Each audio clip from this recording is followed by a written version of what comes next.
ప్రభువైన యేసుక్రీస్తు నామమున మీ అందరికీ వందనాలు చెల్లిస్తూ ఉన్నా. అందరూ క్షేమంగా ఉన్నారని ప్రభునామంలో విశ్వాసంతో మీ కొరకు ప్రార్థన చేస్తూ ఉన్నా. ప్రార్థన. మహిమాన్వితుడైన మా ప్రియ పరలోకపు దేవ, మా జీవితాలను కట్టువాడవైన తండ్రి, అబ్రహాము దేవుడుగా, ఇస్సాకు దేవుడుగా, యాకోబు దేవుడుగా, మాకు చాలిన దేవుడుగా, నిన్న నేడు రేపు ఏకరీతిగా ఉన్న మా గొప్ప దేవ, నిన్ను స్తుతిస్తూ ఉన్నా. అయ్యా, నీ యందు భయము భక్తి కలిగి జీవించిన వారిని ఎన్నడూ విడిచిపెట్టని పరమ తండ్రి, నీకు ఘనత చెల్లిస్తూ ఈ గ్రూప్లో నేను యూట్యూబ్ ఛానల్ ద్వారా ఎంతమంది బిడ్డలైతే ఈ వాక్యాన్ని వింటూ ఉన్నారో వారిపైన, వారి కుటుంబాలపైన, వారి వ్యక్తిగతమైన జీవితాలు నీ ఆశీర్వాదాన్ని కనుపరిచి మీ సాక్షులుగా నిలబెట్టుకొని మహిమను పొందమని, వారి అవసరతలు తీర్చమని యేసు నామములో విశ్వాసంతో ప్రార్థించి అడిగి ఈ మనవులు పొంది ఉన్నాము తండ్రి. ఆమేన్. ప్రియమైనటువంటి దేవుని సంగమా, ఈ ఉదయకాలమందు పరిశుద్ధ దినాన యెహెజ్కేలు పుస్తకములో నుండి 44వ అధ్యాయము 5వ వచనములో ఈ మాట మనం చదువుదాం. యెహోవా నాకు సెలవిచ్చినది ఏమనగా, నరపుత్రుడా, యెహోవా మందిరమును గూర్చిన కట్టడలన్నిటినీ విధులనన్నిటినీ నేను నీకు తెలియజేయుచున్నాను. నీవు మనస్సు నిలుపుకొని ఆ సంగతులన్నిటినీ చూచి చెవిని పెట్టుము. మరియు పరిశుద్ధ స్థలములలో నుండి పోవు మార్గములన్నిటి ద్వారా మందిరము లోపలికి వచ్చుటను గూర్చి యోచించుము. దేవుడి మాటలను మన వినికిడిలో దీవించునగాక. ఆమేన్. ఇక్కడ యెహెజ్కేలుని దేవుడు నరపుత్రుడా అని సంబోధిస్తూ ఉన్నాడు. నరపుత్రుడా అనే మాట యెహెజ్కేలులో 93 సార్లు నేను ప్రతి మాటని అండర్లైన్ చేసుకుంటూ లెక్కించాను. 93 సార్లు ఉంటాను. అంటే మనము బలహీనులమైనటువంటి వారము, మనం మనుష్యులం మాత్రమే, మన దేవుళ్ళం కాదు అని యెహెజ్కేలుకి జ్ఞాపకం చేస్తూ, ఆయన బలహీనతని జ్ఞాపకం చేస్తూ, ఆయన మీద ఆధారపడేలాగా దేవుడు యెహెజ్కేలుని సిద్ధపరుస్తూ ఉన్నాడు. అలాగే ఈ రోజున దేవుడు నీతో కూడా అదే అంటున్నాడు. నువ్వు మానవుడు, నీవు ఎప్పుడు కూడా దేవుని మీద ఆధారపడాలి, దేవుణ్ణి ఆధారం చేసుకోవాలి అనేది దేవుడు తెలియజేస్తూ ఉన్నాడు.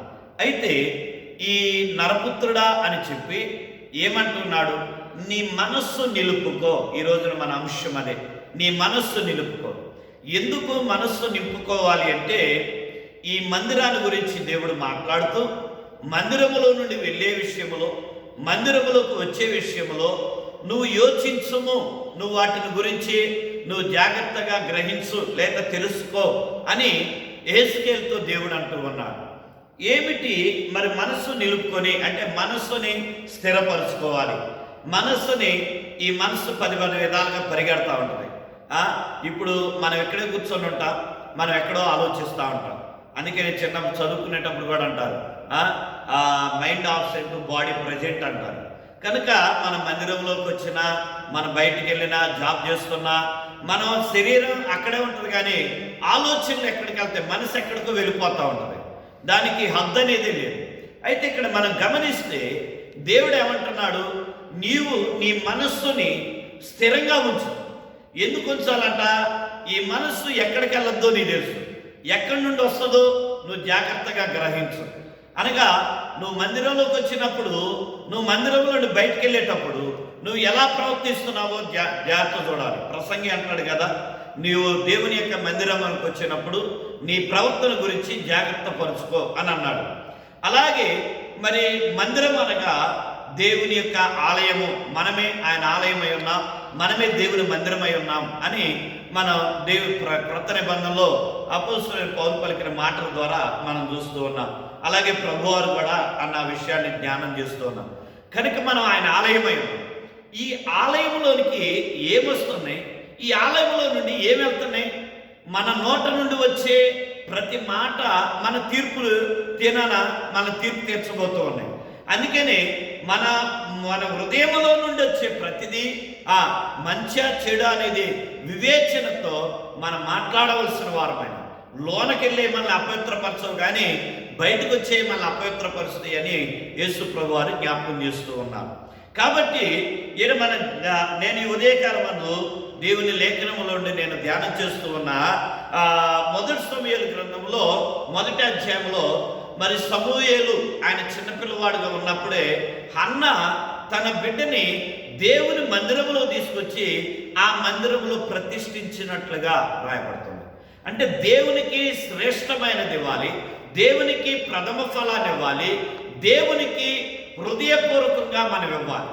అలా ఇచ్చినప్పుడు దేవుడు దీవిస్తాడు. మన మనస్సును స్థిరపరచుకొని నిబ్రపరచుకొని దేవునికి ఇవ్వాలి. అబ్రహాము కూడా తన మనస్సును స్థిరపరచుకున్నాడు, మనస్సును నిలుపుకున్నాడు. ఎందుకంటే కుమారుని బలిగా అడిగినప్పుడు పరిశోధిస్తున్నప్పుడు దేవుడు మరి 3 దినాలు, ఆయన 2 దినాలు ప్రయాణం చేసి 3వ దినాన్ని చేరుకున్నాడు. మరి ఈ 2 దినాలు ఎలాంటి ఆలోచనలు వచ్చుంటాయో, కానీ అతని మనస్సు ఎన్ని విధాలుగా ఆలోచనలు రేకెత్తించినా అతడు వెనుకడుగేయకుండా అతడు దేవుని కొరకు ముందడిగేశాడు. దేవుడు పరిశోధిస్తున్నప్పుడు ఆ పరిశోధనలో దేవునికి విధేయత చూపించాడు.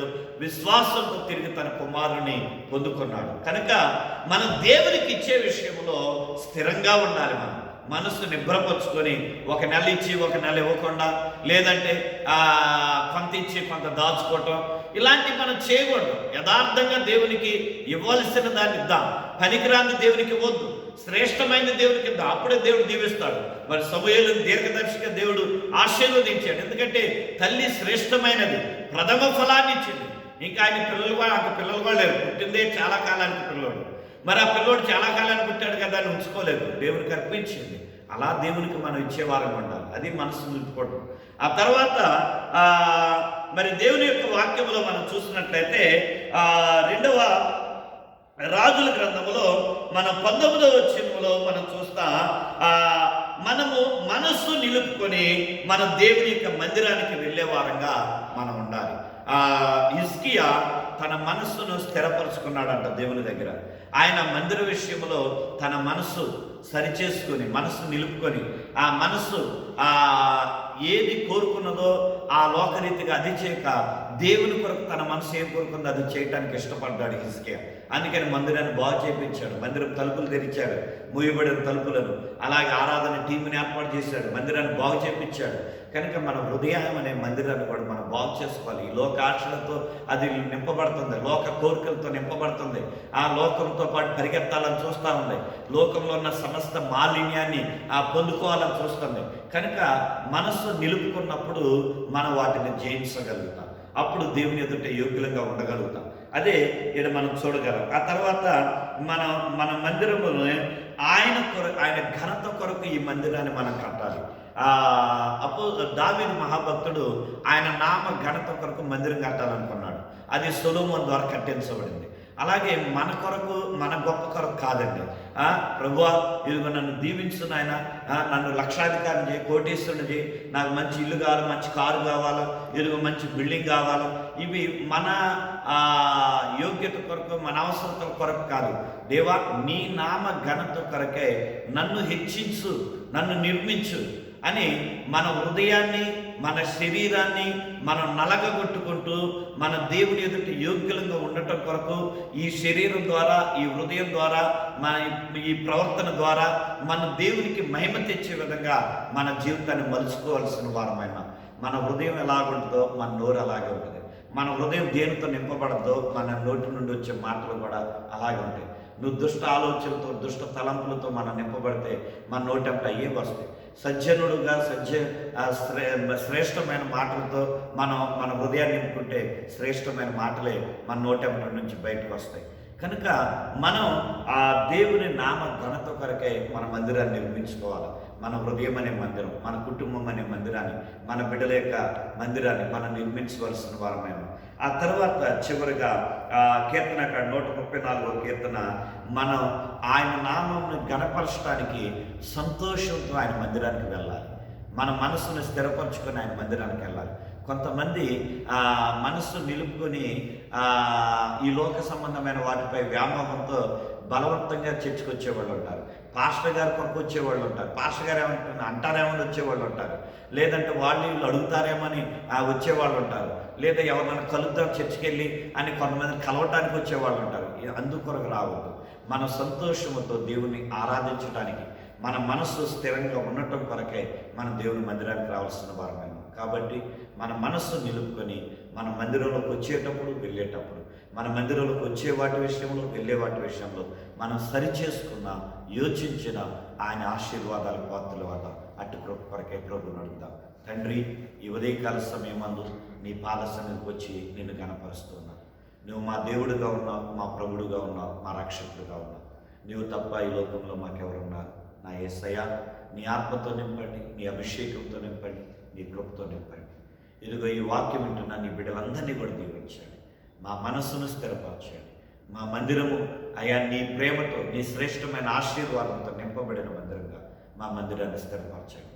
మీకే మహిమ, ఘనత, ప్రభావాలు చెల్లించి యేసు నామమున ప్రార్థించండి కొన్ని నామ తండ్రి.